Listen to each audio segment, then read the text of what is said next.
Hey guys, welcome back to another week of What's for Dinner. So this first recipe is one of my absolute favorites. So we are making white chicken enchiladas. So in the bottom of my crock pot, I've got some chicken broth here. I'm just going to lay down some chicken breast, and then I'm using the Hidden Valley Fiesta Ranch seasoning. This is so good on chicken. If you've not tried it yet, you definitely should. And then I'm going to plop a block of cream cheese on top of this, and I'm just going to let this cook for about 5 to 6 hours or until the chicken is done. I forgot to show me adding the cream cheese, but I showed it here. I ended up using the 1/3 less fat cream cheese, so it separated a little bit weird. So when the chicken was done, I went ahead and grabbed it out of my crock pot, and then I'm just using a slotted spoon to try and get as much of that cream cheese out of there as I can so that I can get it mixed into the cream cheese or into the chicken. When I did mix it up, it all came together just fine, so no worries there. And I'm just going to use my favorite way to shred chicken. I'm going to be using my hand mixer.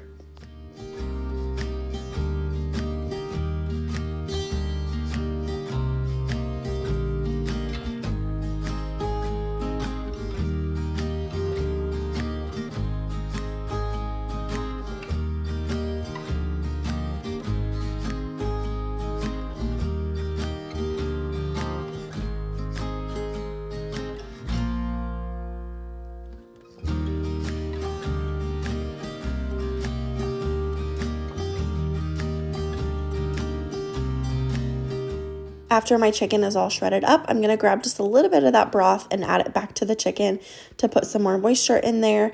And make sure that you do not get rid of that broth because we are going to use it later.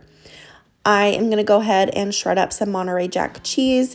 I'm using my favorite cheese grater. I saw this from Mandy in the Making, and I've had this for it's been a little over a year now, and I absolutely love it. I use it all the time. It is dishwasher safe, and it's my favorite way to shred cheese. So I can leave it linked down below for you if you are interested. Usually wait until around Christmas time because they usually have a pretty good sale on it. So yeah, I'll leave it linked down below for you if you're interested, but it is so much more efficient than using a box grater and a lot less messy because you can put it in the dishwasher.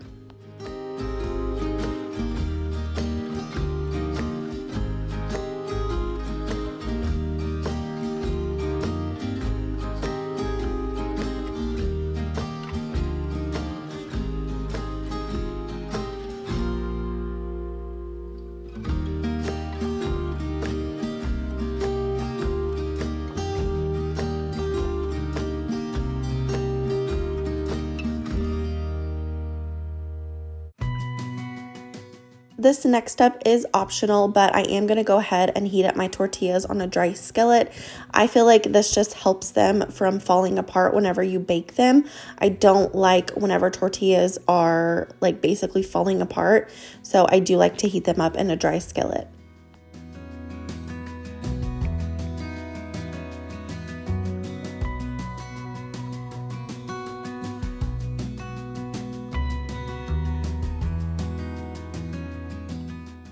Next, we are going to go ahead and assemble our enchiladas. So it's pretty simple. I'm just adding the chicken to the tortillas and then adding it to a casserole dish. I originally only got like 7 of these in there, but I ended up finagling it and putting all of the tortillas in there. And then we're going to go ahead and work on the sauce.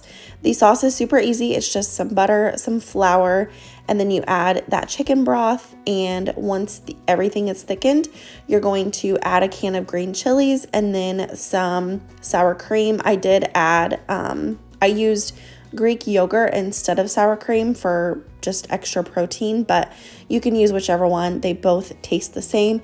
This sauce is amazing. I could literally just like dip chips in it, and it is so good. So yeah, definitely use your broth from your chicken. That's why I like cooking my chicken in the crock pot, because it adds so much more flavor to your sauce.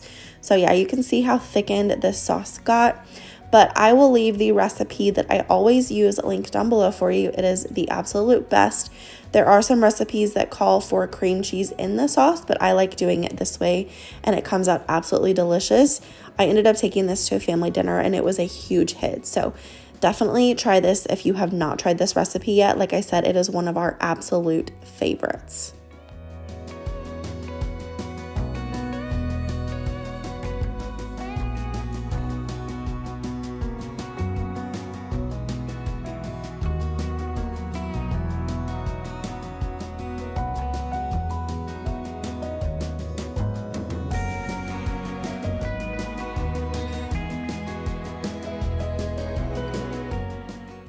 So now you're just gonna dump your sauce on top of your enchiladas, make sure that everything is covered, add some cheese on top, and you just wanna bake this in the oven at 400 for about 20 minutes.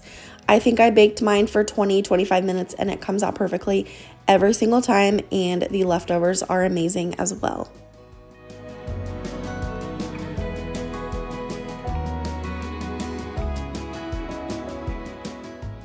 I am just now realizing that I used my crock pot in every one of these recipes this week, but I love my crock pot. So we are making a chicken enchilada bake with a bisquick. Stay with me. It sounds weird, but I promise it's amazing. So I've got a couple chicken breasts in the bottom of my crock pot. I just seasoned those with a little bit of salt, and then I'm gonna add a jar of salsa verde, and then a block of cream cheese. You're just gonna let this cook on low until the chicken is done. And this is gonna be the filling for our enchilada bake. Again, I'm using my favorite method to shred up chicken. I'm just using my hand mixer. Normally, I would not shred my chicken in the crock pot because I don't like the metal like touching the sides of the crock pot because it has chipped the crock pot before, but I was just being super lazy this night, so I did that. And then I'm gonna go ahead and shred up some sharp cheese. If I would have had different cheese, I would have used it, but I only had sharp cheddar this night.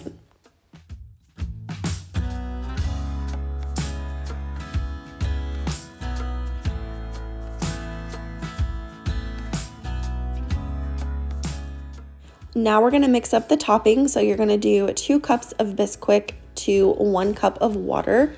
I will say that I had a little bit of bisquick left and I did not want to just leave it in there. So I did end up mixing up another cup and then a half a cup of water.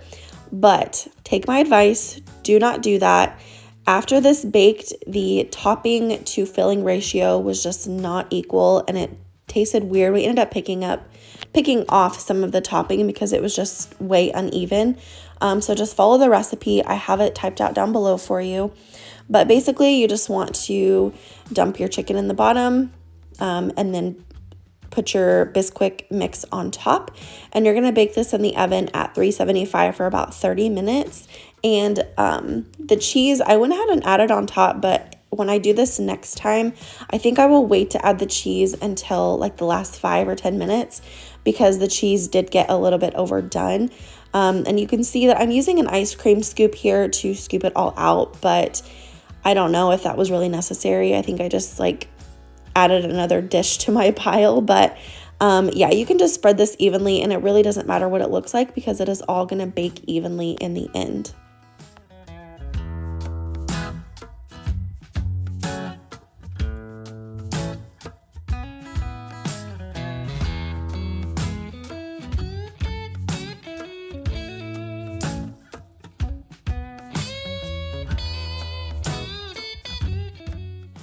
So here's what it looks like when it came out. It looks amazing. We just served this with some chips on the side and my kids loved this. My husband loved it. It was definitely a crowd pleaser.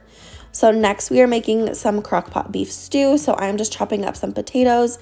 I'm also gonna chop up an onion. I do like to wash my potatoes after I chop them. I think it's easier instead of washing them twice. So that's how I do it. And my onion, I wanted those a little bit thicker as well, so I did not chop those very fine. Now I'm going to go ahead and mix up some flour. I just have like maybe half a cup of flour here. I'm gonna add some salt, pepper, and then onion powder and garlic powder. And then we're gonna add our stew meat to this bag and shake it up. Make sure that your stew meat is completely coated because we are going to be searing this in a pan. We're not cooking it through, we're just going to sear it to lock in all of that flavor.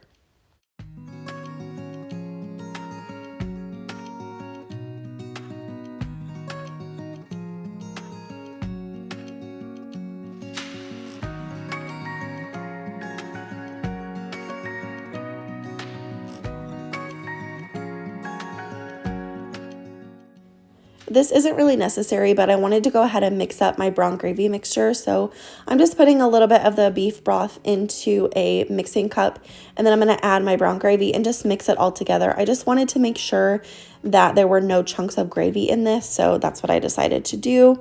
And then I'm going to go ahead and sear my meat. I've got some butter. You can use oil if you have that, but I did do this in 2 batches because I did not want to overcrowd the pan. And I'm just going to sear this until they are browned on all sides. It took about 3 minutes on each side, so it wasn't a long time at all.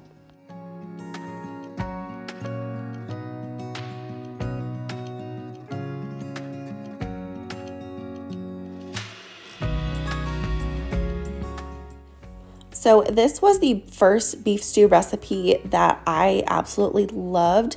I kind of like followed bits and pieces of other recipes from different places and kind of just like made up my own. I have my instructions and my ingredients listed down below for you. Highly recommend trying this beef stew recipe. It was amazing, the best recipe that I have ever made, and this will definitely be going in my recipe book.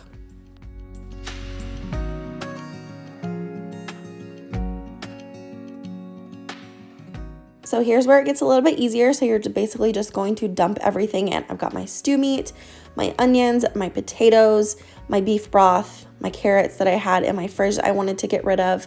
You could use just like regular carrots, but I had the shredded. I just needed to get out of my fridge. I'm going to add a few dashes of Worcestershire sauce, and then I'm going to go ahead and add my beef broth and my brown gravy. And then I forgot to do it on camera, but I did end up adding 3 ounces of tomato paste. That is half a can of tomato paste if you're wondering. You're just going to cook this on low for 7 to 8 hours until the beef meat is completely tender. And this is what it looked like. We served these with some rolls on the side, and it was absolutely amazing. So that's going to be it. I hope that you guys enjoyed. If you did, please give it a thumbs up. If you're new here, please subscribe. Other than that, I will see you in my next one. Bye, guys.